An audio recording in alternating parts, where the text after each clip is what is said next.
प्रिय दर्शकों, आप जानते हैं कि समय समय पर हम आपकी मुलाकात अहम शख्सियतों से करवाते हैं और पंजाब की इलेक्शनों के संदर्भ में भी बहुत से पॉलिटिशियन, बहुत से नेता लोग हमारे स्टूडियो में आए, उनसे भी हमने आपकी मुलाकात करवाई। और आज बहुत महत्वपूर्ण बात यह है कि हिंदुस्तान के जो यूथ के आइकॉन हैं मिस्टर कन्हैया जी हमारे स्टूडियो में आए हैं। हम उनसे बात करेंगे देश की राजनीति के बारे में, देश की सामाजिक स्थिति के बारे में, देश में बढ़ रही रिलीजियस इंटॉलरेंस के बारे में और जो आम लोगों के सरोकार हैं उसके बारे में बात करेंगे। कन्हैया जी, आपका अजीत स्टूडियो में बहुत स्वागत करते हैं। हम सबसे पहले आपसे ये जानना चाहते हैं कि 2 साल हो गए मोदी गवर्नमेंट पावर में है। इस गवर्नमेंट के पावर में आने के बाद JNU को और देश की और जो एकेडमिक संस्थाएं हैं उनको बहुत कुछ झेलना पड़ा, बहुत सी घटनाएं हुई हैं जिसके खिलाफ आप भी लड़ते रहे हैं। सबसे पहले इसी संदर्भ में आपसे जानना चाहता हूं कि देश का जो पॉलिटिकल सिनेरियो है उसके बारे में आप क्या सोचते हैं कि जो हमारी पॉलिटिक्स है, जो हमारी सोसाइटी है, जहाँ हमारा देश है, ये किधर जा रहा है, इसमें कौन से चैलेंज आए, कौन से खतरे आपको नज़र आते हैं?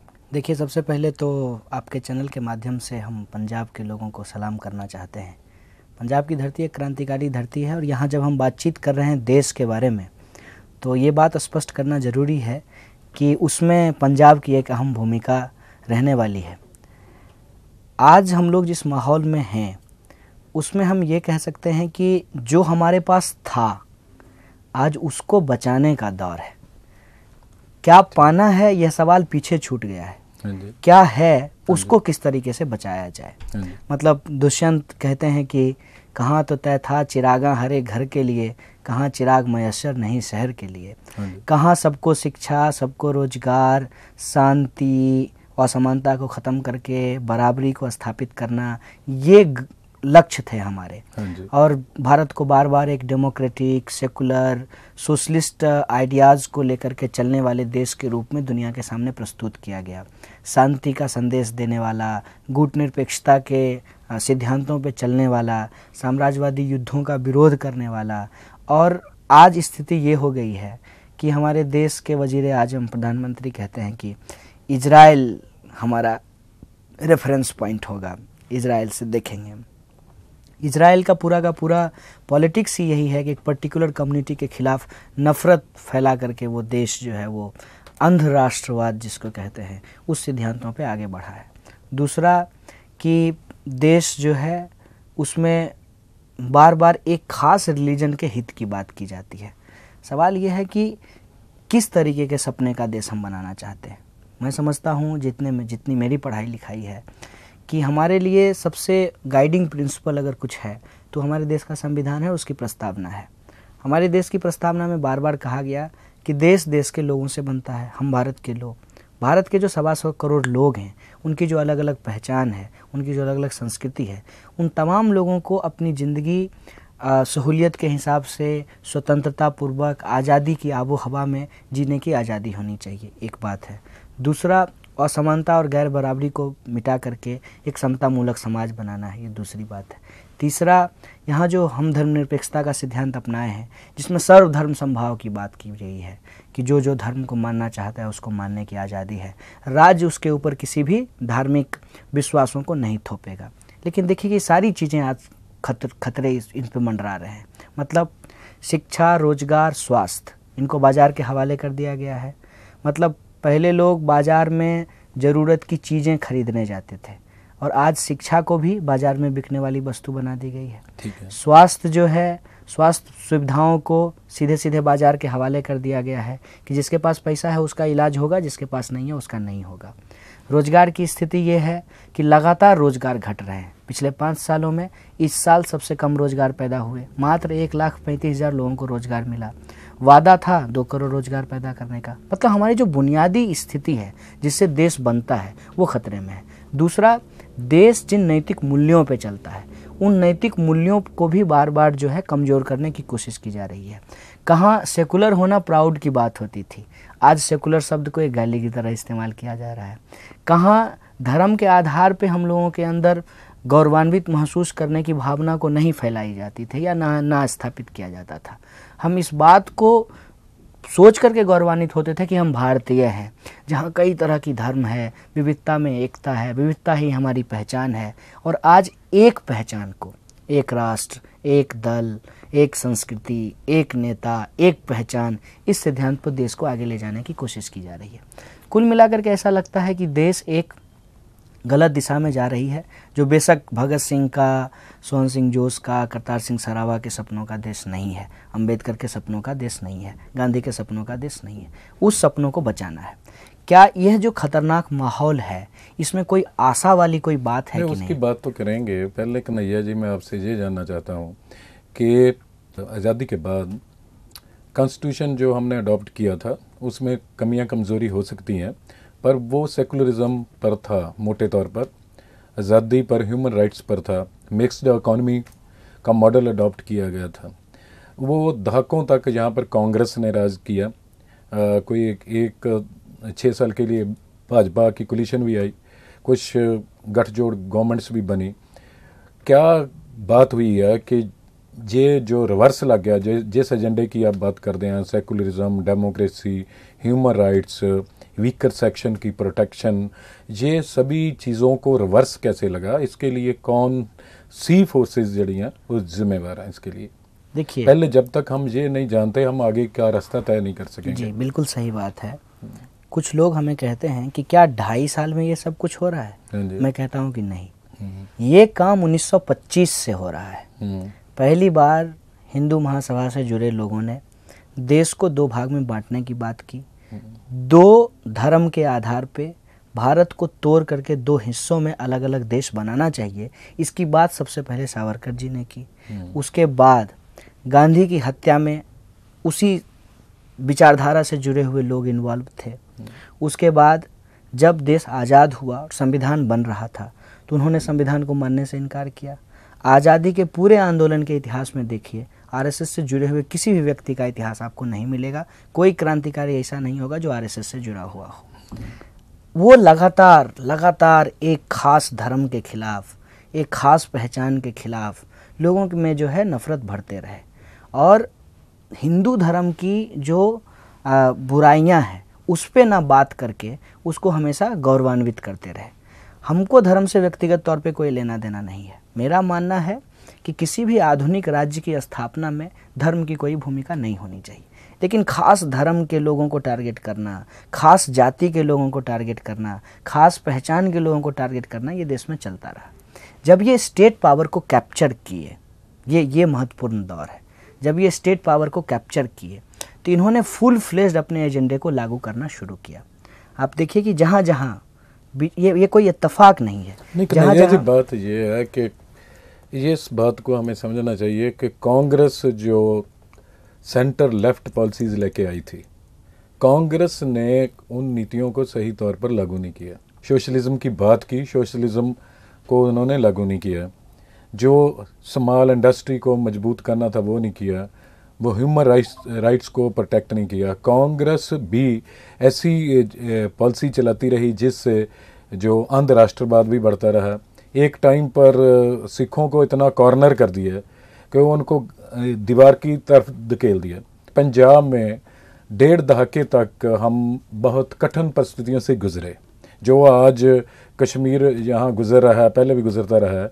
हम बहुत बुरी स्थिति से गुजरे। जो ये पॉलिसीज बनाई और लागू की, कभी किसी कम्युनिटी को आइसोलेट करके उसके ऊपर इलेक्शन जीत लो, कभी बांग्लादेश पर हमला करके उसके ऊपर एक इलेक्शन जीत लो। इकोनॉमिक पॉलिसी, इकोनॉमिक डेवलपमेंट, जो पार्टीज़ जो सेंटर लेफ्ट पार्टी थी जिसको हम मानते थे, सीपीआई का भी सॉफ्ट कॉर्नर रहा उस पर। बड़ी बात यह है कि उन्होंने ये काम नहीं किए। उन्होंने 1991 के बाद तो वो रशियन मॉडल को छोड़कर, जो उनको लगा कि ये फेल हो गया, नहीं चलेगा, रशियन मॉडल छोड़ को वो अमेरिकन कॉरपोरेट मॉडल पर आ गए। एक बस से उतर के दूसरी बस में चढ़ गए। वो हिंदुस्तान की रियलिटीज़ की हैं, हिंदुस्तान की हकीकत क्या है, हिंदुस्तान के लोगों की एस्पिरेशंस की हैं, उसके ऊपर कोई पॉलिटिकल इकोनॉमिक अपना मॉडल बनाने की ज़रूरत को महसूस नहीं किया। अगर जो नेहरू ने मिक्स्ड इकोनॉमी का मॉडल बनाया था उसमें क्यों वीकनेसेस आ रही हैं, फेल क्यों हो रहा है, उसको कैसे उसको रेनोवेट कैसे करना है, ये काम करने की बजाय अमेरिकन मॉडल के तरफ हम चले गए। तो कांग्रेस का तो वोट बैंक की जो आम लोग रहे, गरीब लोग रहे, दलित रहे, वीकर सेक्शन रहे, मिनॉरिटीज़ रहे, जब वो उन्होंने अमेरिकन मॉडल अडॉप्ट कर लिया, कॉरपोरेट मॉडल पर चले गए, तो सभी लोग उनको छोड़ गए। तो ये क्राइसिस पैदा करने के लिए मैं महसूस करता हूँ कि जो कांग्रेस बड़ी सबसे पार्टी थी, नंबर 1 जिम्मेवार। दूसरी बात ये है कि लेफ्ट पार्टीज़ नो भी जो रोल अदा करना चाहिए था वो उन्होंने किया नहीं है, इररेलेवेंट हो गए हैं। अब जब तक कांग्रेस अपनी पॉलिसीज़ का रिव्यू नहीं करती, कम्युनिस्ट अपनी भूमिका का रिव्यू नहीं करती, ये जो rightist forces as well strengthen हो गई हैं कंट्री में, अल्टरनेटिव प्रोग्राम लेके नहीं आते, पॉलिसी लेके नहीं आते, इनको हराना पॉसिबल नहीं होगा। आप इसके ऊपर क्या कहते हैं? देखिए, मैं इस बात से बिल्कुल सहमत हूँ कि जो लोग अपने आप को सेकुलर कहते हैं वो अगर मास की साइकोलॉजी को सेकुलर नहीं बना पाए तो ये उनका फेलियर है। और इस फेलियर के चलते ही आज जो है फंडामेंटलिस्ट फोर्स जो है वो लगातार बढ़ रही है। मतलब ये है कि जो लिबरल व्यूज को रखने वाले लोग हैं वो अगर रिलीजियस होने को और कम्युनल होने को डिफरेंस को नहीं बता पाएंगे तो ये बहुत बड़ा फेलियर लिबरल फोर्सेस का है। आप मुझे बताइए कि मैं मंदिर जाता हूँ या गुरुद्वारा जाता हूँ, इसका ये मतलब नहीं है कि मैं आरएसएस के हिंदू राष्ट्र के मॉडल का या खालिस्तान के सिख राष्ट्र के मॉडल का समर्थक हूँ। धर्म मानना मेरा व्यक्तिगत मामला है, लेकिन धर्म का इस्तेमाल अगर राजनीति में हो रहा है उसको रोकना ये तो लेफ्ट, लिबरल और सेकुलर फोर्सेस की जिम्मेदारी थी। बेशक उसमें वो कामयाब नहीं रहे।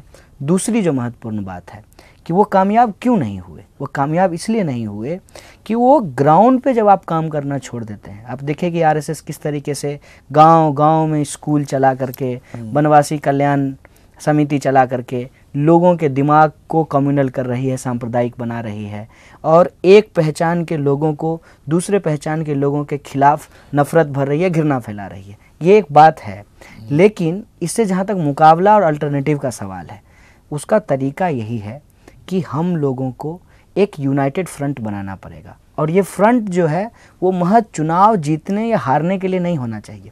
ये फ्रंट जो है इस बात के लिए होना चाहिए कि यह देश के संविधान से चलेगा, यह देश मनुस्मृति के सिद्धांतों से नहीं चलेगा।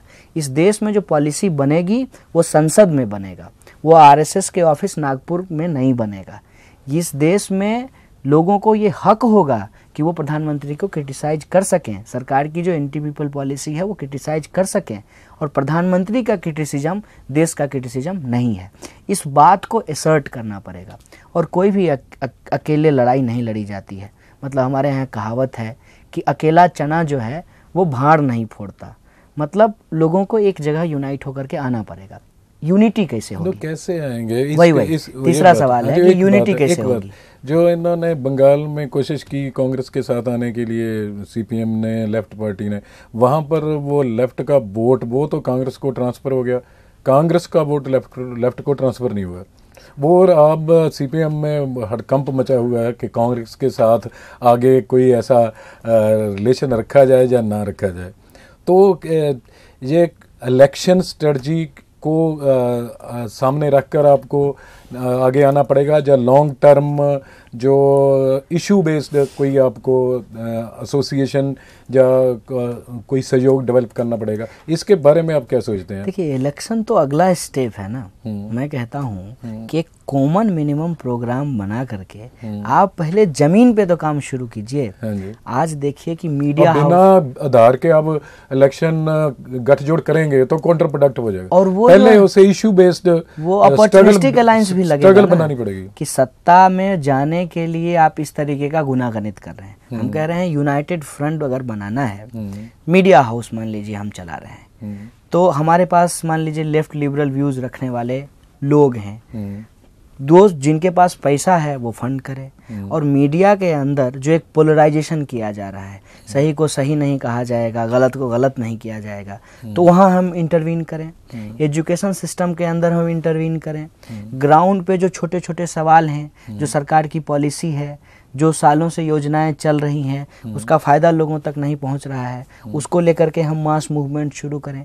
ये ग्राउंड वर्क करना होगा। फ्रंट का मतलब ये नहीं कि किसी पार्टी के हेड दूसरे पार्टी के हेड के साथ बैठ करके चाय पी लिए, सीट एडजस्टमेंट हो गया और हम जो है देश बचा लेंगे। हम बार बार बोलते हैं कि संघ को हराने या आरएसएस को कमज़ोर करने का सवाल नहीं है। डेमोक्रेसी में अपोजिशन रहता है, वो रहे, लेकिन संविधान सबसे महत्वपूर्ण है। देश के सामने जो एक गाइडिंग प्रिंसिपल है, उसके हिसाब से देश चलना चाहिए, और वो अगर नहीं हो पा रहा है, इस देश के एक एक नागरिक का ये कर्तव्य है और यही देशभक्ति भी है कि देश संविधान के हिसाब से चले। जो आपका मानना है कि जो समाल विचारों वाली फोर्सेस है, उनको इशू बेस्ड यूनिटी बनानी पड़ेगी और उसके लिए स्ट्रगल करना पड़ेगा। वहाँ से कोई जो पॉलिटिकल एक जो फ्रंट या गठजोड़ डेवलप हो सकता है, आप ऐसा सोचते हैं? जी। मुझे ये बताएं कि ये कम्युनिस्ट पार्टी के लीडर हैं, जो मंड जी भी बैठे हैं यहाँ पर, वे ऑफिसों अपने दफ्तरों से बाहर क्यों नहीं आते? और आज जब प्रकाश करात के बाद मुझे लगता था सीताराम जयश्री वो ज़्यादा एक्टिव होंगे, लोगों में जाएंगे, वक स्टेटों में जाएंगे, वो भी वहाँ से दिल्ली में से नहीं निकल रहा है। दूसरी तरफ आपने इशारा किया है कि आरएसएस या राइटिस्ट फोर्सेस हैं, उन्होंने 100 किस्म के संगठन ऑर्गेनाइजेशन बनाई हुई हैं, उस पर वो काम करते हैं, स्कूल चलाते हैं, कॉलेज चलाते हैं, करीब 700 संगठन वो हेल्थ के सेंटर चलाते हैं।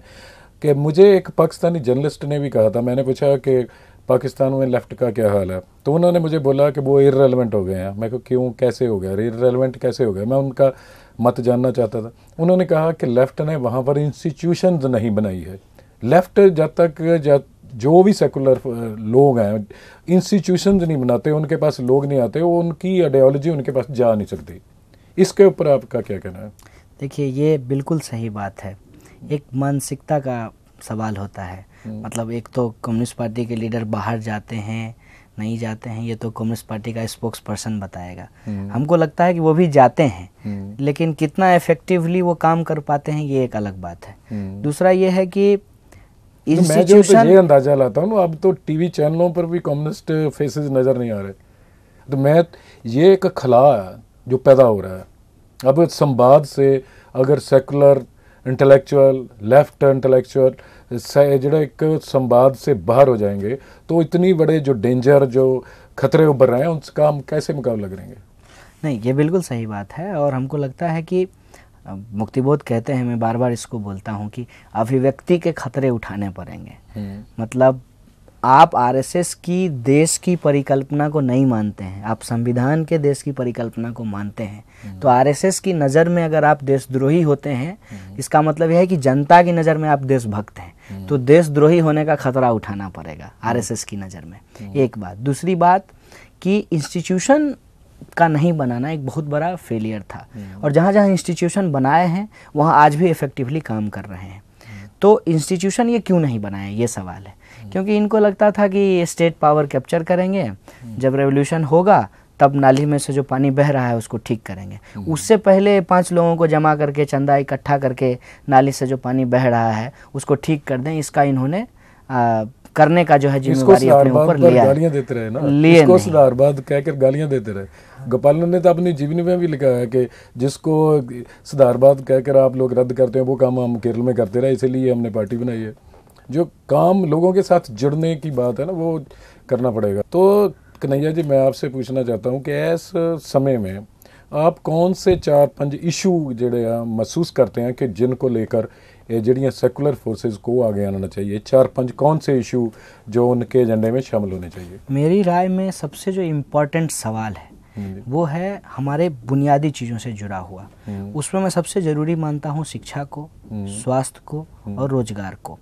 और ये सवाल जो हैं वो हमारी देश की इकोनॉमी से जुड़े हुए सवाल हैं। इन सवालों के अलावे हमारे समाज के अंदर हजारों साल से जो एक शोषण की परंपरा चली आ रही है, लिंग के आधार पे, जाति के आधार पे, इसको लेकर के ऑफेंसिवली रोड पे उतरने की ज़रूरत है और एक यूनिटी बनाना है कि हमारे जो आर्थिक सवाल हैं और जो समाज के अंदर शोषण है, डिस्क्रिमिनेशन है, वो सवाल हैं, उनको हम एक साथ जोड़ करके एक यूनाइटेड लड़ाई लड़ें। और ये सब कुछ हमारे संविधान में प्रदत्त है, मतलब संविधान में इन सारी चीज़ों की व्याख्या की गई है।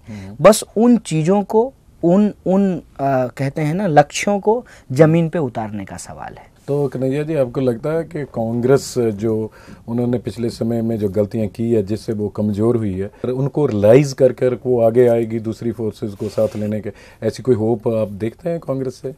देखिए, मैं समझता हूँ कि किसी जगह बैठ करके दो लोगों के चर्चा करने से देश का मुस्तकबिल तो तय होता नहीं है।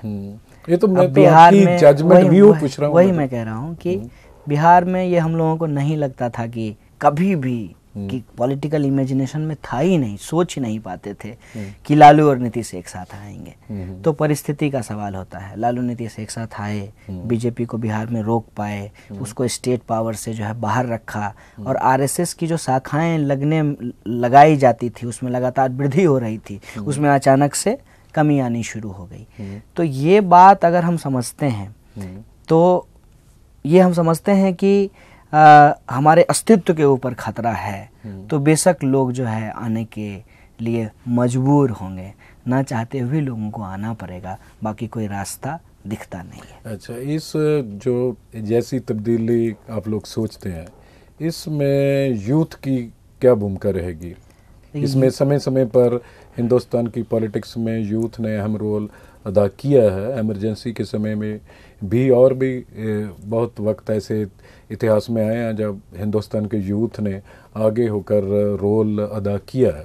यूथ की सबसे बड़ी भूमिका है सर। हाँ जी, हाँ जी। मैं ये बात इसलिए कह रहा हूँ कि एक तो इस देश की 65% आबादी यूथ है जिसकी उम्र 30 वर्ष से कम है, 30-35 वर्ष।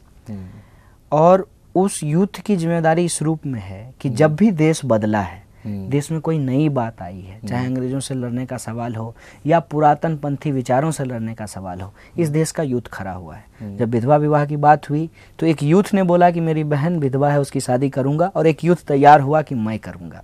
सती प्रथा को जब रोकने की बात हुई तो यूथ खड़ा हुआ।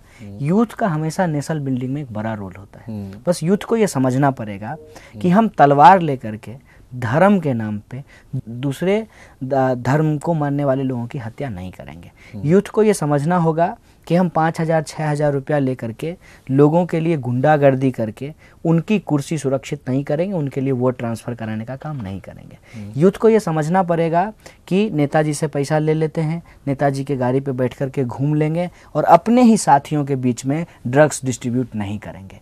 ये जिम्मेदारी यूथ को लेनी पड़ेगी। अगर वो जिम्मेदारी नहीं लेंगे तो वो ज़रूर यूथ हैं, शायद वो अगला जनरेशन जो यूथ बनेगा उसको बहुत ख़राब विरासत सौंपने वाले हैं।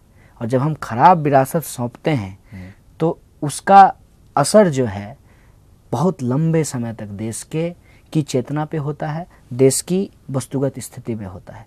ये जिम्मेवारी यूथ को तो उठाना पड़ेगा। हम सरहद के साथ रहते हैं पंजाब वाले, जब भी सरहदों पर तनाव बढ़ता है, गोलियां चलती हैं, तो सरहदों के साथ रहने वाले लोगों में इनसिक्योरिटी पैदा होती है।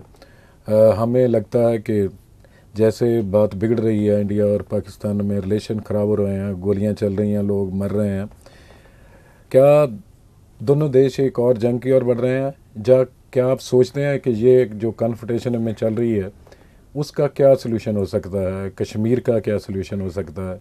इसके लिए क्या करने की ज़रूरत है? देखिए, दोनों देश की जो रूलिंग पार्टी है वो चुनाव की ओर बढ़ रही है और अपनी कुर्सी जो है वो चाहते हैं कि पकड़ के रखें। इसीलिए देश को युद्ध की ओर बढ़ाना बहुत ज़रूरी है और उसकी पूरी तैयारी जो है वो यूं ही 2 साल बीता है तो उसके तमाम बैकग्राउंड जो है वो तैयार किए जा चुके हैं। वो इसलिए किए गए हैं कि इनको मालूम है कि विकास का मुद्दा इस बार के चुनाव में बिकने वाला नहीं है।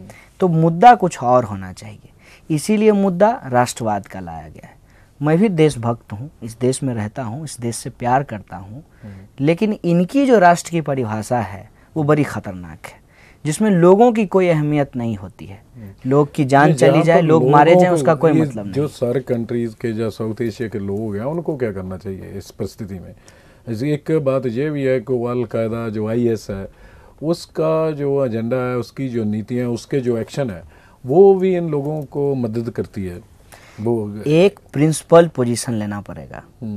किसी भी धर्म के नाम पर, किसी भी रंग के नाम पर, किसी भी ग्रुप या संस्था के द्वारा कहीं भी हिंसा फैलाई जाती है, हम उसका विरोध करना पड़ेगा। चाहे वो IS हो, RSS हो, इधर की सरकार हो, उधर की सरकार हो, अलकायदा हो, कोई भी हो, चाहे नक्सली हो, हम किसी भी प्रकार के हिंसा का समर्थन नहीं करेंगे, के खिलाफ खड़ना पड़ेगा, क्योंकि ये अल्टीमेटली वायलेंस जो है अल्टीमेटली वो मानवता के विरुद्ध होता है। ठीक। अच्छा कन्हैया जी, एक बात ये मैं पूछना चाहता हूँ आपसे, जब आपको उधर पुलिस ने अरेस्ट किया, अदालत में पेश किया और वहाँ पर ही जो एक पार्टी के वकील थे वो उन्होंने आपको फिज़िकली असल्ट किया आपको, वो उस समय क्या आप सोचते थे कि ये कौन सा देश है, कौन सी डेमोक्रेसी या कौन सा सेकुलर कॉन्स्टिट्यूशन है? पर्सनली उस समय आपकी फीलिंग क्या थी, मैं जानना चाहता हूँ। नहीं, मैं कभी भी जो है इस बात को सोचने में अक्षमता नहीं महसूस करता हूँ कि इस देश में डेमोक्रेसी नहीं है। मुझे लगता है कि इस देश में डेमोक्रेसी है। अगर इस देश में डेमोक्रेसी नहीं होता तो शायद हम अभी यहाँ बैठ कर के आपसे बातचीत ना कर रहे होते। ठीक है, हमारी डेमोक्रेसी में कमियां हैं, बहुत सारी चीज़ों को हमको अभी करना है, एक लॉन्ग जर्नी है, बहुत सारी चीज़ें हमने नहीं की है, लेकिन मैं मानता हूँ कि पाकिस्तान और बांग्लादेश से हमारे देश की डेमोक्रेसी ज़्यादा बेहतर स्थिति में है। तो इस बात में मुझे कोई शक नहीं हुआ। चिंता हुई बस एक बात की, वो चिंता ये थी कि 2.5 साल में इनके मंसूबे इतने बढ़े हैं, अगर ये 5 साल और रह जाएं तो पता नहीं, ये देश को कहते हैं ना कि देश में जो इनका विरोध करते हैं उनको पाकिस्तान पहुंचा देंगे, ये इस देश को पाकिस्तान से भी बुरी हालत में पहुंचा देंगे। इस बात की चिंता जरूर। अच्छा कन्हैया जी, मैंने आपको बताया कि हम पंजाब जागृति मंच की ओर से इसलिए काम करते हैं कि जो हिंदुस्तान की क्षेत्रीय बिछाएँ हैं, जो उस हमारा फेडरल स्ट्रक्चर है, मल्टीनेशनल कंट्री है, हमें जड़ी जो है शिक्षा, प्रशासन और न्याय में जो लोगों की लैंग्वेज है उसका जो महत्व होना चाहिए वो इंडिया में होना चाहिए। हम सोचते हैं अभी भी हिंदुस्तान में लिंग्विस्टिक एम्पिरियलिज्म चल रहा है, इसके ऊपर आपका क्या कहना है? मैं समझता हूँ कि आज के समय में जब बाजार हर जगह हावी हो रहा है तो बाजार की अपनी एक भाषा होती है और वही भाषा जो है वो पूरी दुनिया में डोमिनेंस स्थापित करता है। और जो इससे जस्टिस नहीं होता आम लोगों के साथ, इससे सिर्फ आम लोगों के मतलब रोजगार से जुड़े हुए जो आज़ादी का अर्थ होता है कि आप अपनी वोट से फ्री एंड फेयर ढंग से इलेक्शन में अपने रूलर चुनते हैं। आज़ादी का दूसरा पहलू ये होता है कि आपको शिक्षा, प्रशासन या आपकी ज़बान में मिले, जैसे कांग्रेस ने 1920 में इन लोगों के साथ वादा किया था। आज देश में जो काम है, ज़्यादातर काम आज भी लैंग्वेज पर स्टेट बनी, लोगों ने एजुटेशन की, लैंग्वेज पर स्टेट बन गई, आज भी ज़्यादा कामकाज अंग्रेज़ी में हो रहे हैं। वो करप्शन का एक रूट है, वो पारदर्शिता नहीं है, उसमें लोग समझ नहीं पाते कि कौन सी पॉलिसी हमारे लिए ठीक है, कौन सी नहीं ठीक है। जब हम आपने मैंने बात करनी हो, किसी को चीट करना हो, हम लोग दोनों बात करेंगे उस लैंग्वेज जो उनको समझना आए, या हम इशारों से बात करेंगे। क्या स्टेट लोगों को हाशिए पर रखने के लिए, जो अपनी मोनोपोली है उसको चलाने के लिए, अपने पॉलिटिकल और इकोनॉमिक इंटरेस्ट है, जो रूलिंग पार्टी उनको सेफ रखने के लिए ये इंग्लिश का मॉडल ज़्यादा नहीं चला रही इसके लिए? नहीं, मैं समझता हूँ कि इन सबसे ज़रूरी बात भाषा को लेकर के ये है कि भारत चूँकि विविधता वाली पहचान के साथ एकता में एक देश के रूप में विकसित हुआ है, तो यहाँ तमाम तरीके की भाषाएं हैं। अगर हम नेशन बिल्डिंग करना चाहते हैं तो लोगों के अंदर सेंस ऑफ एसोसिएशन को होना बहुत ज़रूरी है, और ये सेंस ऑफ एसोसिएशन का सबसे अच्छा माध्यम अगर कोई चीज़ है तो वो है भाषा और संस्कृति। देश की परिकल्पना में तमाम भाषाओं और संस्कृति को बराबर का दर्जा देना बहुत ज़रूरी है। तो हिंदुस्तान की एक लिंक लैंग्वेज तो होनी चाहिए, उसका हमें विरोध नहीं है। लोग एक देश को चलाना तो एक लिंक लैंग्वेज तो होनी चाहिए। बात तो ये है जो बेसिक लोकल प्रशासन है वो तो लोगों की लैंग्वेज में होना चाहिए ना। जिनकी अंग्रेजी पर मास्टरी नहीं है उनको भी हायर एजुकेशन लेने का हक तो होना चाहिए। बहुत सारे आयोग ने इस बात का रिपोर्ट दिया है कि हमारी जो प्राथमिक शिक्षा है वो हमारी अपनी मातृभाषा में होनी चाहिए, ताकि हम जो है उसका इस्तेमाल बेहतर तरीके से कर सकें, मतलब सीखने में भी और सिखाने में भी। दूसरी बात यह है लिंक लैंग्वेज की भी ज़रूरत है क्योंकि बहुत सारी भाषाएं हैं, लेकिन सरकारी नीतियों में एक भाषा को दूसरे भाषा के बरक्स जो है ना ऊंच नीच का भाव नहीं रखना चाहिए। मतलब पंजाबी भी एक भाषा है, अंग्रेजी भी एक भाषा है, दोनों भाषा का सम्मान करेंगे। भाषा का विरोध नहीं करते हम तो करते हैं जो लोगों की जो लैंग्वेज है, जो उनकी स्टेट लैंग्वेज है, उसका महत्व मिलना चाहिए। बिल्कुल बिल्कुल। हम तो किसी लैंग्वेज के विरोध, उसी से शासन प्रशासन बेहतर होगा, उसी से लोगों के अंदर सेंस ऑफ एसोसिएशन आएगा, ट्रांसपेरेंसी होगी और देश जुड़ करके मजबूत बनेगा। आखिर में आप पंजाब के यूथ को, पंजाब में आए हैं, जलंधर में आए हैं, देशभक्त जो हमारी ट्रस्ट है उसका गदरियों के मेले में आए हैं, आप पंजाब के यूथ को क्या संदेश देना चाहते हैं? देखिए, पंजाब के यूथ को तो संदेश देने का नहीं, उनसे संदेश लेने का है। मतलब पंजाब जो है एक महान भूमि है, क्रांतिकारी धरती है, तो संदेश दे नहीं सकता हूँ, बस एक अपील कर सकता हूँ कि देखिए पंजाब ने बहुत कुछ झेला है और आज से नहीं, मतलब सदियों से झेला है। बाहर से लोग आए, तहस नहस किए, तबाही किए, फिर भी जो है लोगों के अंदर जो है एक लड़ने की क्षमता, जुझारूपन, बिंदास, पंजाबियों के बारे में कहा था बिंदास होते हैं, इस तरह के लोग होते हैं। हमको लगता है कि कुछ चीज़ें पंजाब को एकदम बर्बाद कर रही है, वो नशा है और पेस्टिसाइड के मैक्सिमम इस्तेमाल से बढ़ रहे रोग हैं, बीमारियां बढ़ रही हैं। यहाँ रोजगार नहीं होने से माइग्रेशन है और माइग्रेटेड लोग जो दूसरे देशों में जाकर के अपमान कर रहे हैं, ये है। इन सब सवालों पे गंभीरता से सोचना, सहन कर रहे हैं। हाँ, इन सब सवालों पे बड़ी गंभीरता से सोचना चाहिए और जो लोग भी इसके लिए जिम्मेवार हैं उनको गद्दी से नीचे करना चाहिए। कन्हैया जी, आप हमारे स्टूडियो में आए, हमारे साथ देश की राजनीतिक आर्थिक परिस्थितियों के बारे में बात की, हम बहुत बहुत धन्यवाद करते हैं। शुक्रिया जी, शुक्रिया। प्रिय दर्शकों, ये थे कन्हैया जी जिन्होंने आपके साथ देश की राजनीति के बारे में चर्चा की। नेक्स्ट टाइम किसी और शख्सियत के साथ आपकी मुलाकात करवाएंगे। शुक्रिया, धन्यवाद।